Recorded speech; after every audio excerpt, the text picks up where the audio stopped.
자, 안녕하십니까. 문스탁입니다. 장중 스팟 전략 녹화하도록 하겠습니다.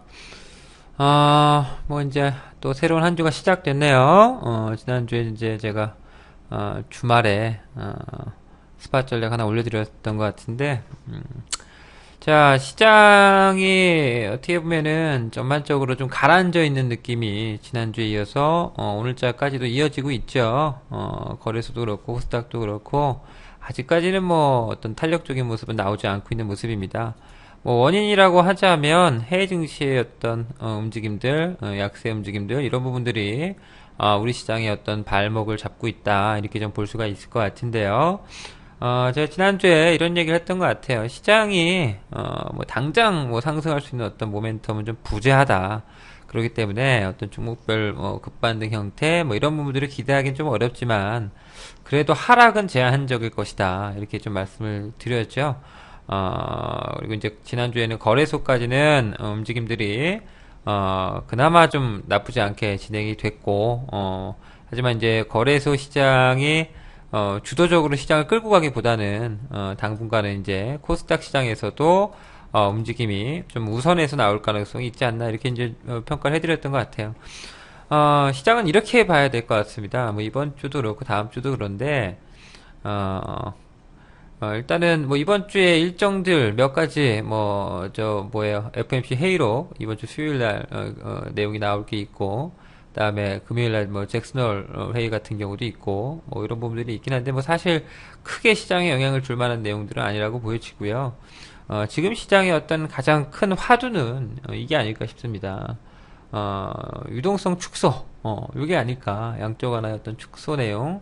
이런 부분들이 이제 9월 달부터, 빠르면 9월부터, 좀 진행이 될 수 있다. 뭐 이런 내용들이 어떻게 보면 시장을 상승시키기에 조금 다소 어떤 불확실성을 내포하고 있기 때문에 그런 부분들이 시장의 어떤 상승을 저해하는 그런 요인들이 아닐까 이렇게 생각이 되고요. 저는 개인적으로 지난 보시면 6월장에 주가가 이제 급락을 했던 이유가 바로 그 유동성 축소 부분 때문에 급락을 하지 않았습니까? 여기 이렇게 하락했던 이유가 그런 부분들이었는데 그런 부분들을 어떻게 보면은 지금 유동성 축소와 관련된 내용이 본격적으로 이슈화가 된다 하더라도 과거에 크게 반영이 됐던 부분들 그리고 이제 내용 자체가 다시 한번 나오는 재탕 내용이라는 측면에서 봤을 때는 그 내용이 시장의 어떤 급락을 추가적인 급락을 유발시키는 어떤 그런 내용이라고 보지는 않는다고 얘기를 드렸던 것 같아요. 하지만 이제 문제가 되는 거는 불확실성이 존재한다. 뭐 이런 부분들인데 어떻게 보면 경기가 좋아지니까 유동성을 축소한다 이건데요. 그렇다면 9월 달에 본격적으로 유동성 축소와 관련된 얘기가 언급이 된다면 일시적으로는 주가가 출렁거릴 수는 있겠지만 그것이 불확실성의 어떤 해소 측면에서 다시 주가를 상승시킬 수 있는 어떤 원동력이 될 수 있다. 이렇게 저는 그렇게 생각을 해요.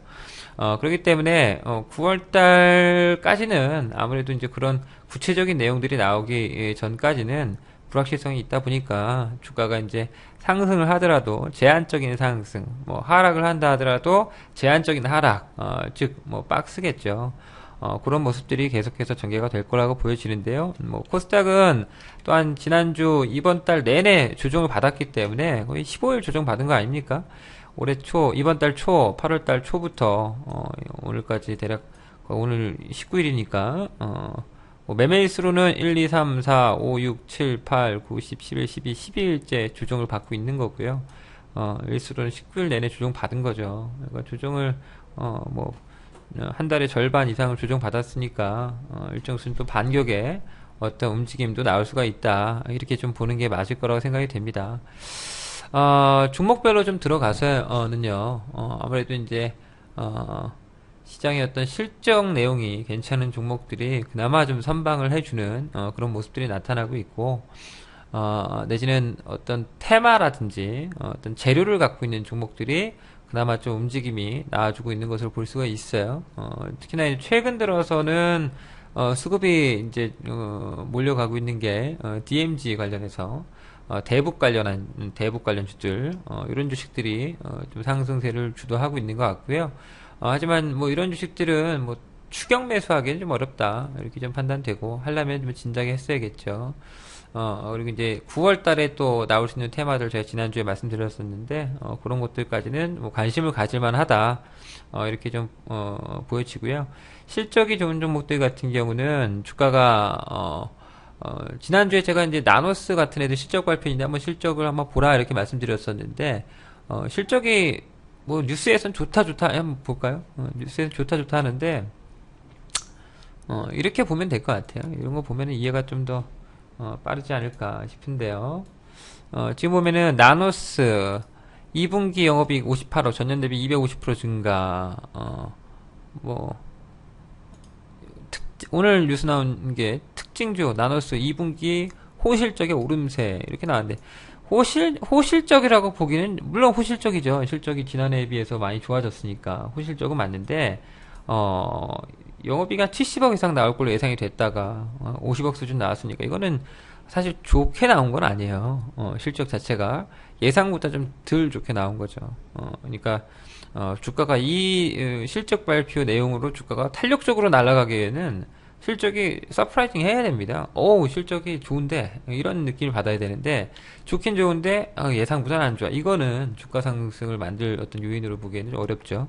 그렇기 때문에 오늘자 같은 경우에는 오히려 팔아야 되는 거죠. 아침 장 시작하고 이런 것들을 만약에 지난주에 매수를 하고 갖고 왔다면, 실적 발표 확인하고 매매한다면 별로 이렇게 뭐 탄력적으로 갈 만한 내용이 아니기 때문에 팔아줘야 되는 게 맞다. 다만 주가가 하락은 제한된다는 거죠. 이런 종목들이 실적이 아주 쇼크로 나온 게 아니기 때문에 주가가 빠진다 하더라도 뭐 이 선에서 멈추는 거예요. 이 선에서. 근데 이제 아까 얘기했듯이 시장이 전반적으로 탄력적인 시장이 아니다 보니까 위로 나가기 좀 힘들고, 그렇다고 뭐 빠지기도 힘들고, 이런 박스권에서 왼면 도는 모습이 나오지 않겠나 이렇게 생각이 됩니다. 그다음에 이제 형님들이 지금 자리에서 이제 관심을 가질 만한 거는 이제 아직 실적을 발표하지 않은 종목들이 꽤 있어요. 그 종목들 중에서 주가가 좀 견고하게 나오는 종목들이 있습니다. 그런 애들이 보통 실적이 좀 좋을 가능성이 높죠.